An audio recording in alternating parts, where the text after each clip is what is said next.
Morning, you guys. I thought I would come and do an ironing video. Now, somebody asked me if I would do it further back so that you could see my iron, which is this. I don't know if you just actually want to know what iron it was. It's the Tefal Ultimate Pure. I've been using the same iron, like I'm repurchasing it over the years because I love it. It's really heavy and I like it. I feel like it irons better.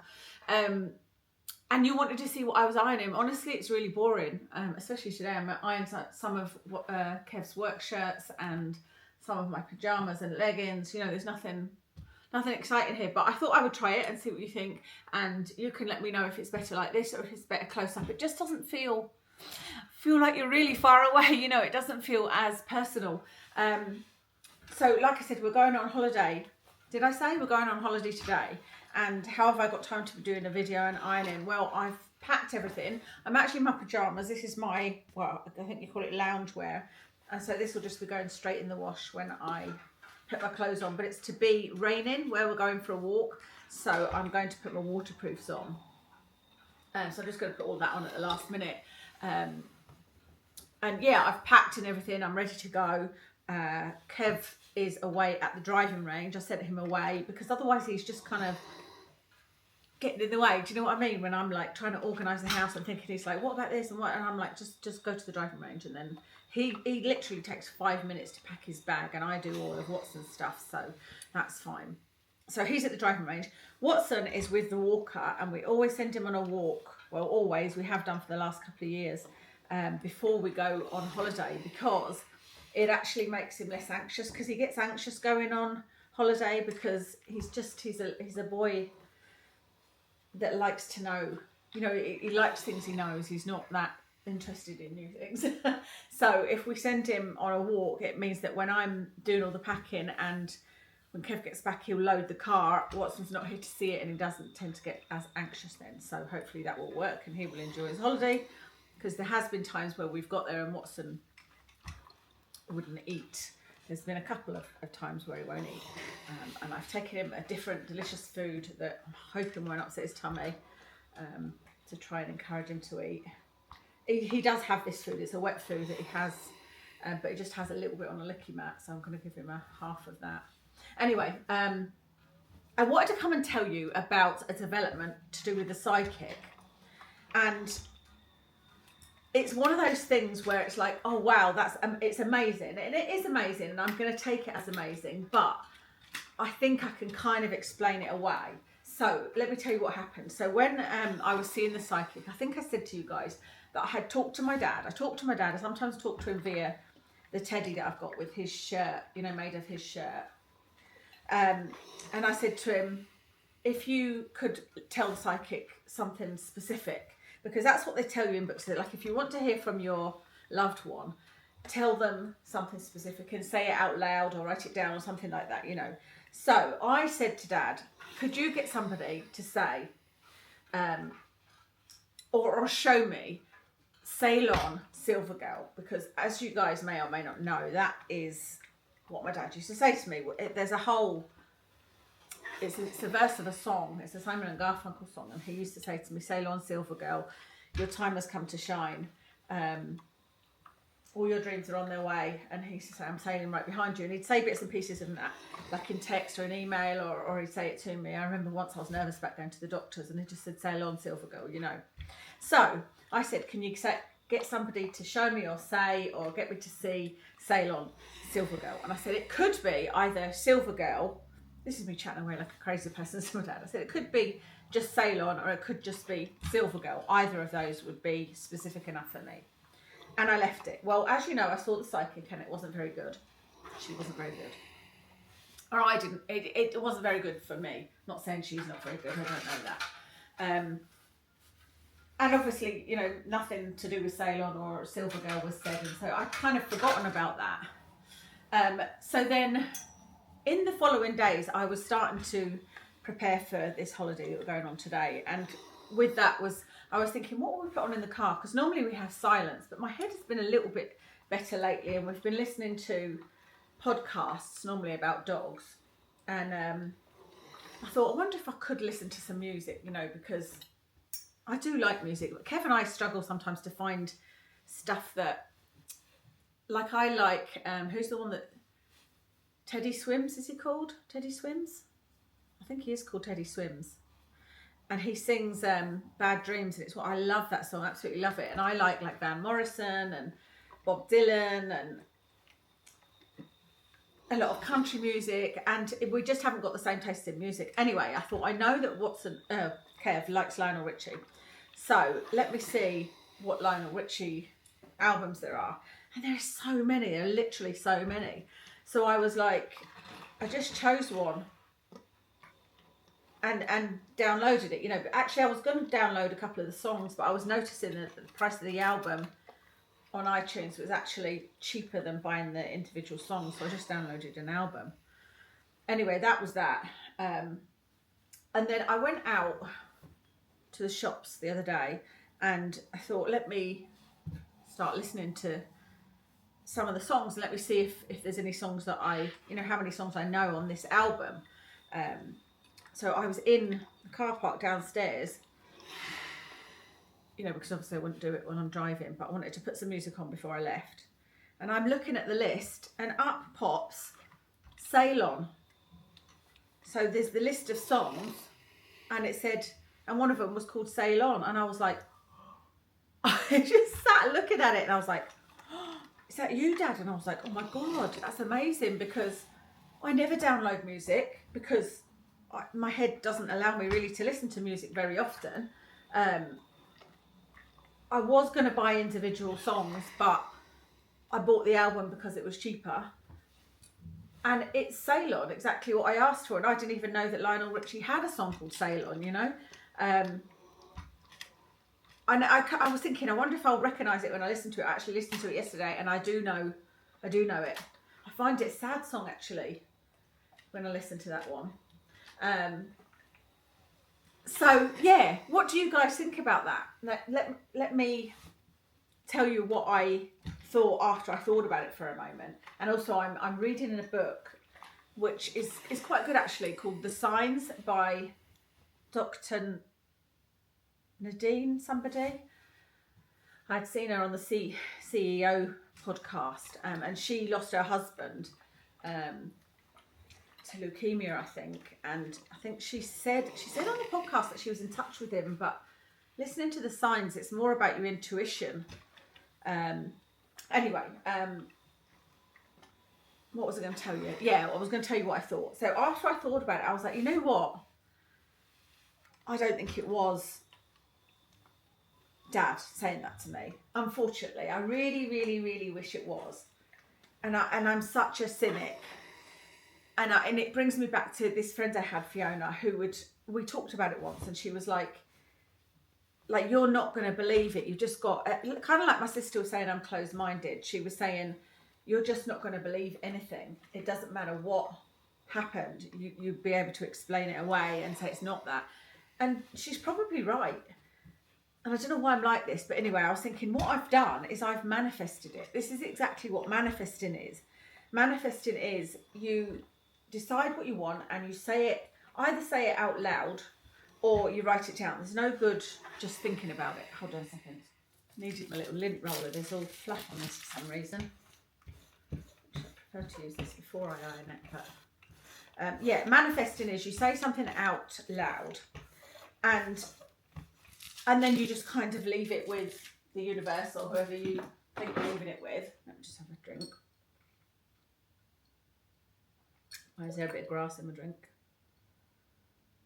It's weird. And things come true, and that's something I've experienced, and I understand the science behind that, because what it is basically is when you say something out loud or you write it down, you're actually putting it into your, now I can't remember if it's subconscious or unconscious mind, but you're putting it into a part of your mind that you're not consciously thinking about, but you've sort of put a thought there, you know. And what happens then is your mind will work to make that thing happen, whatever it is that you have manifested.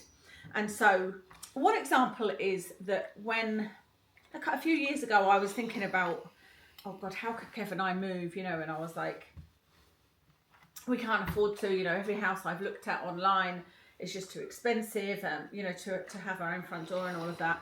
And I was like, maybe new houses, but I don't think we can afford them. Anyway, I think I manifested it a long time ago. I wrote a letter. Do you know how I used to write letters to the universe and act as if I already had it? So, dear universe, thank you very much for my new home. I love the fact that I've got my own door. It's right next to this. It's got this many bedrooms, and I love the space. You know, that kind of thing. So I had done that,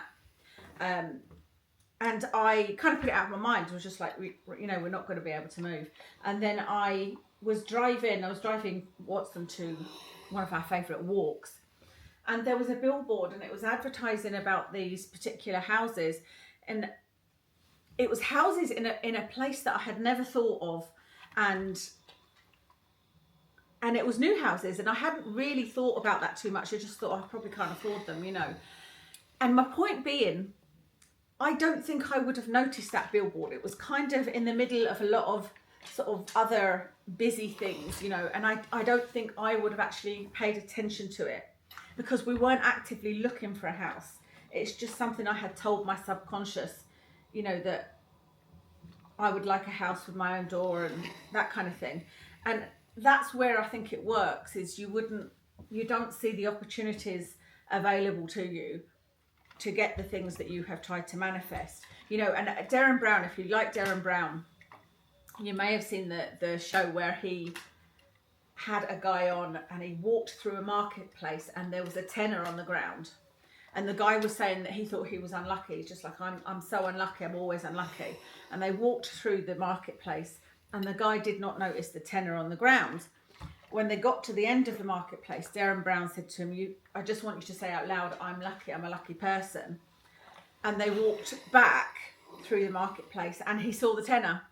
And I think that is so true. That's probably a simpler one than me trying to explain the house one. I'm not sure the house one even made sense now I think about it. But hopefully you get what I mean. And I think that's what I was thinking about the Ceylon thing. And I was like, so when I said out loud, Ceylon Silver Girl, that will have gone into my little subconscious mind. And I may well have known that Lionel Richie had a song called Ceylon, or I might not have, but when I was looking through my phone and looking at his album, it might have shown it right at the bottom, and it registered in my subconscious, not in my conscious mind. I might not have actually noticed it, if you know, because you only see a tiny amount of what actually goes in, you know, you only remember and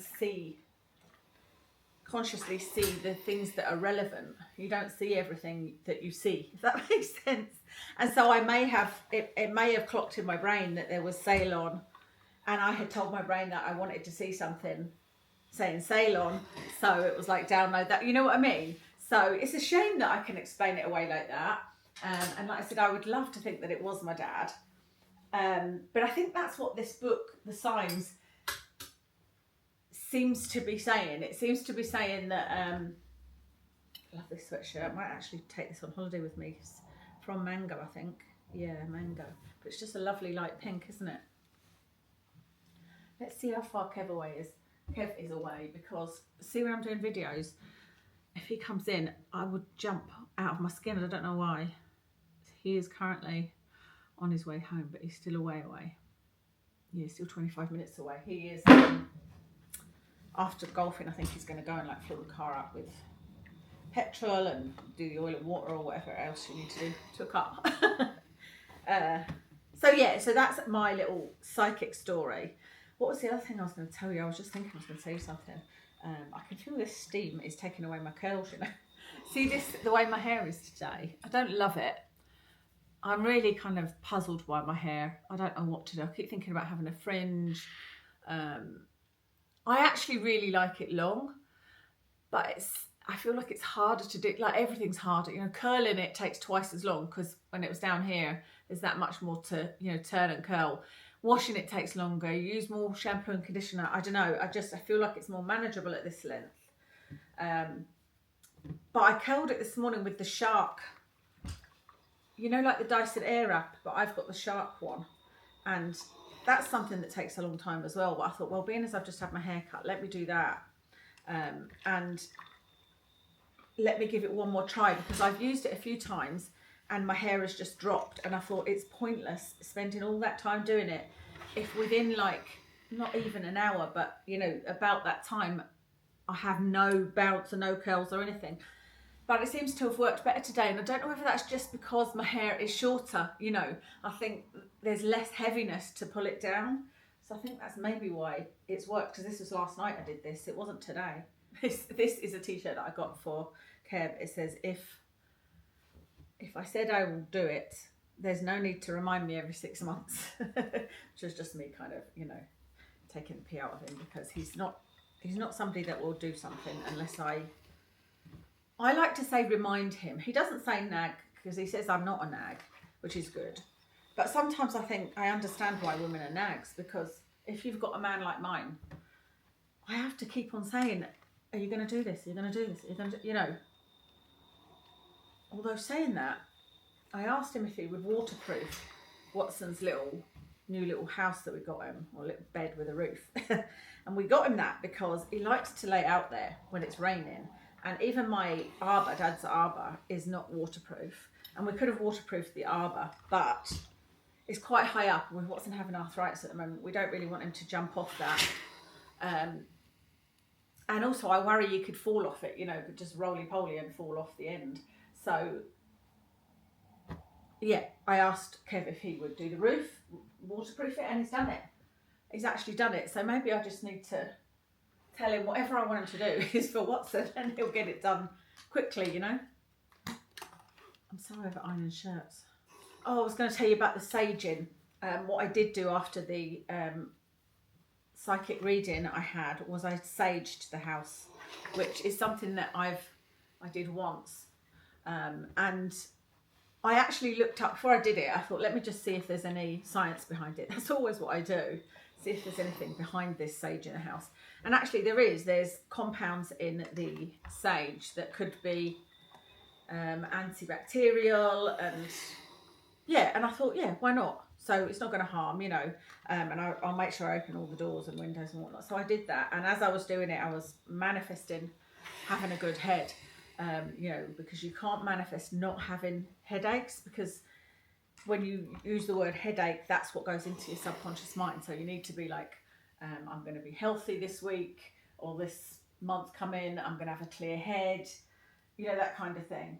Or not even this month, you just need to say, I don't know, you need to say something that makes sense about being healthy forevermore. And it's hard to come up with, I think. It's hard to come up with the right words. So I did that, and I have had 2 days where I didn't take tramadol, and one of them was I had a bit of a migraine, but not very much. And one of them I had a headache, but I did also have a throat infection on both days. I've still got it. I always had throat infections when I was young, actually. Well, in my teens, you know.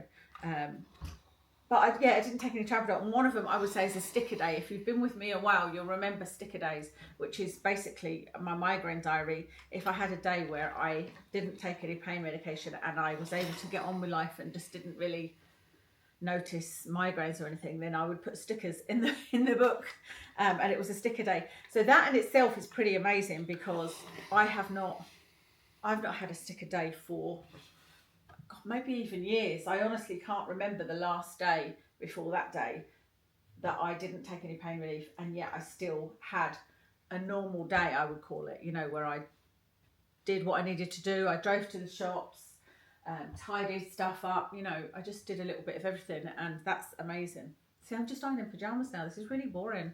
I thought, like I said, it feels like I'm far away from you guys. It's not too bad if I do this, but maybe I'll get you close up now. I'll get you a bit closer. See, I think that's better. Don't you think that's better? We'll do the rest like this. I'll show you if there's anything exciting in here. I did buy a new top from Zara. Just a plain long sleeve top. I find those really hard to find. So I got that one from Zara, and I bought this jumper from TikTok, which I think is really cute.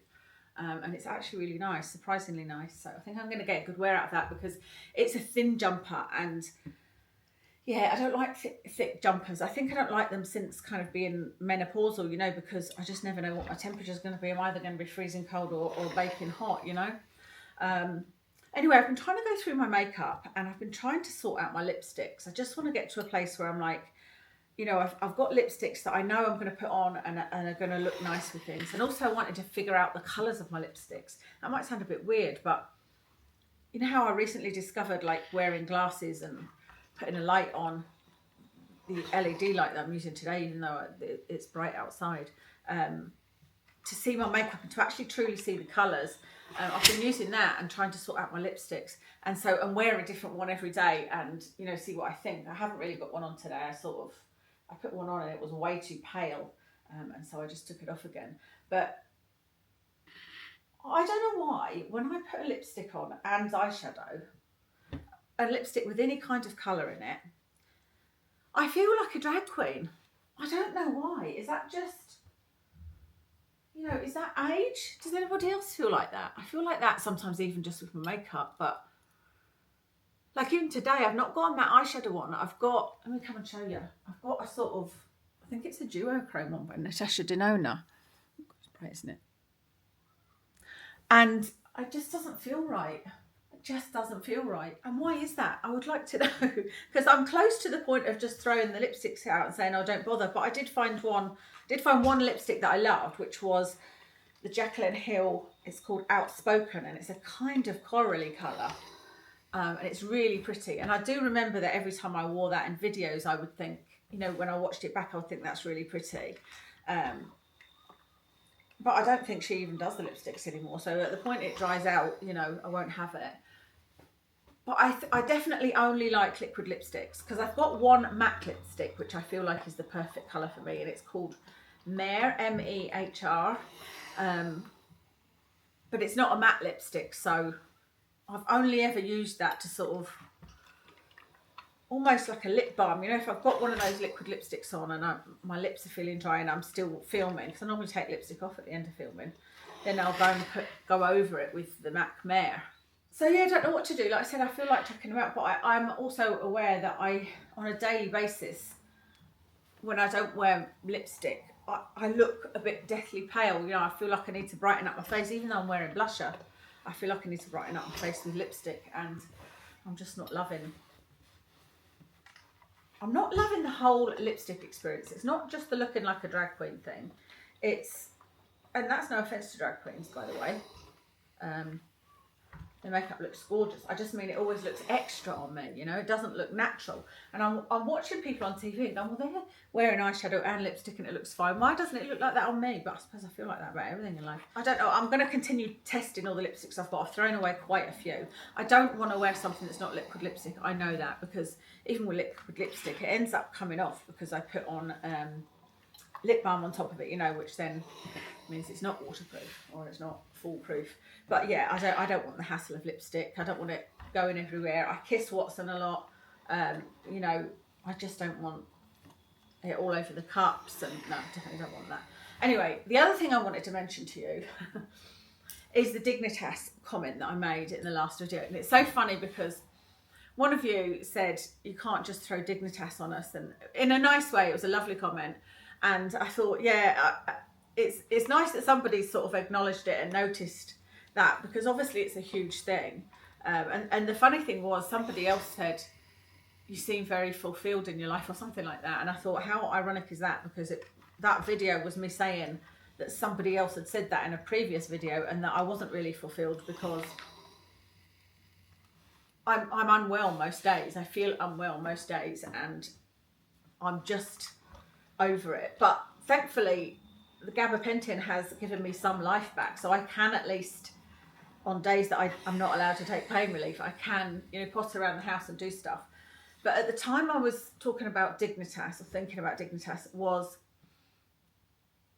where tramadol doesn't always work. You know, that is the only pain relief that does work, but it doesn't always work.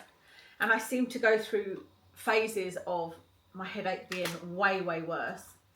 And tramadol doesn't work. And my non-tramadol days are just horrific. I just spend it crying and I can't do anything, and I've tried to explain it to Kevin. It's so hard to explain, but aside from the horrendous head pain, I feel like somebody's drained. When I say drained my energy and that I'm lethargic, it doesn't, even that doesn't explain it. I can be sitting on the couch and I'm literally like, I want to lean forward and get that remote control, but I do not have the energy. And I'll work myself up to getting something. And like, if the doorbell goes, I can get there. I'm normally dizzy doing it, but I can get there, and I can get there in time to answer the door. But it just is horrible. I feel horrible doing it, you know. And so I spoke to Kev about Dignitas, and he didn't really say anything. And I was really surprised, because I was like, oh, I thought he'd want to, you know, talk me out of it or discuss it or whatnot. And I spoke to him later on that day when I said to him, you know, did you actually know what I said to you earlier? And he said, yeah, I did. He said, it's just, Kev's not one for talking about his feelings, and definitely not difficult subjects. And that's what he said. He said, that is just too horrific to imagine. So I don't know how I would even discuss that with you. He said, other than if you came to that decision, then he would support me, which I was like, that's good. My dad had got to a point like that once in his life, and I remember feeling really, really offended that he wanted me to not fight him on it. It was when my stepmom had left him for the second time, and he was on his own, and Dad didn't do well on his own, and he just was like, you know, why you're not living my life? I was in Spain at the time, and I'd phoned him, and he said, you're not living my life, and I am depressed. And he was depressed every day at that point, and he said, so I should be able to talk to you about it, and I should be able to,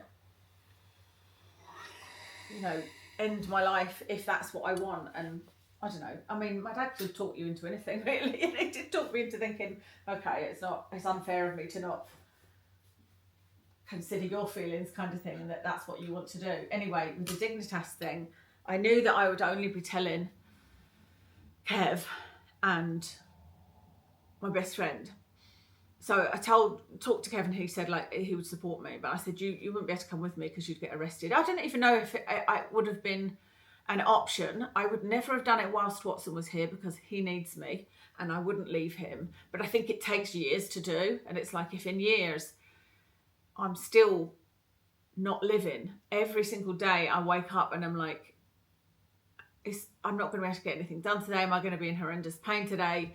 Or even when I'm really positive about it, it lasts like an hour and then I'm in horrendous pain and then I get weak. And I was like, if I'm still like that, I need to have that option. Even if I never end up going through with it, I need to know that there is an end. It's hard to explain, but like I said, I need something on my list to go, if nothing else works, I've tried everything, you know.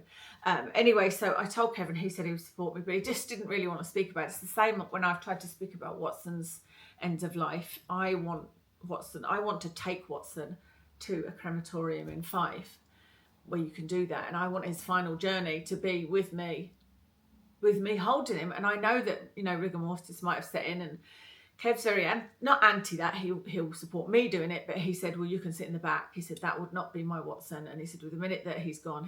That's no longer my Watson, which is good. It's a healthy view. He's like, that's just his body. I want to carry him to the crematorium.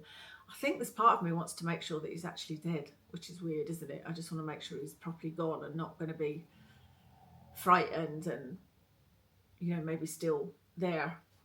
Anyway, like I said, that's an aside. So then I thought, right, I need to tell my friends. I wasn't going to tell, the only other people I would think of telling are maybe my birth mum, but not really, because I wouldn't want to upset her. You know, I don't want to upset anybody because she might be gone by the time that happened. And it wasn't, you know, I would tell people once it was, I don't know, maybe once it was a year away or something. I don't know. I can't speak to people on the phone. You know, the phone calls are really difficult for me, and I don't see anybody because I can't travel. My family wise, I'm talking about. What's that got to do with anything? Anyway, I went to lunch with my friend, and I couldn't tell my sister because I know my sister would tell everybody, and then people would be bugging me, and I didn't want to tell my brother because he'd be heartbroken. So I met my friend for lunch and I said, oh, I've got something to tell you. You know, she was like, oh my God, what? And it was kind of funny when I said, you know, I said it and I said Dignitas, and she went, no, absolutely not. No way. No, absolutely not. You know, and I thought that's kind of a usual response, I guess, and what I would kind of expect and also appreciate. And she said, she thought about it and we talked it through, and she said, okay, you know, if that's what you decided, she'd try her best to talk me out of it, but she would come with me. She said, I'm coming with you. And I was like, you can't, you might get arrested when you get back into the UK because it's illegal here. I'm not really sure how it works, but it's not illegal over there, but anybody that's with you could be arrested. And she's like, that's okay, I'm coming with you. And Kevin kind of said the same thing. So I was like, that's really sweet that I'd have those two with me, you know, at probably the scariest time of my life, you know. I mean, I don't even know if I would be, not, I don't know if you call it brave enough. Oh yeah, brave enough. I don't know if I'd be brave enough to actually go through it. But I just know that I could not and cannot go on living like that. But like I said, gabapentin has turned things around, so I'm not even needing to look into it. And by the way, I would never do it myself because I wouldn't want somebody to find me. And I've been through that with my dad, attempts, and you know, so yeah, I wouldn't, and I just wouldn't put anybody through that. So yeah, that's what I wanted to address, that because I didn't say much about it. And I was kind of hoping it would just sort of go away, you know, go over people's heads, which obviously it did. A lot of people, especially the one that said she thought I was really happy and content in my life. And you know, I'm on here smiling and happy and doing my ironing, or not doing my ironing, as is the case at the moment. But I can see why people wouldn't think it was a big deal, because also I've got a little background headache at the minute, but it's the tramadol day, so that's why I'm able to do this, because I have taken a tramadol because we're going on holiday and on a big walk, and I've got enough tramadol for this week up to Friday, and then Friday I'll be back home then anyway, and I'll need to just deal with whatever comes my way, you know. So I've only got a couple more things to iron, so I'm going to love you and leave you because I have been rambling for a long time, and I'm now thinking I don't even know when I'm going to get this edited, because I don't think I'll be taking my laptop with me, and that's where I would normally edit stuff. But anyway, I hope you guys are well. Thank you so much for listening. Tell me what you thought about the ironing being further away. If you know, however many of you, whatever the majority is, that's what I'll do in the future. And I will speak to you again soon.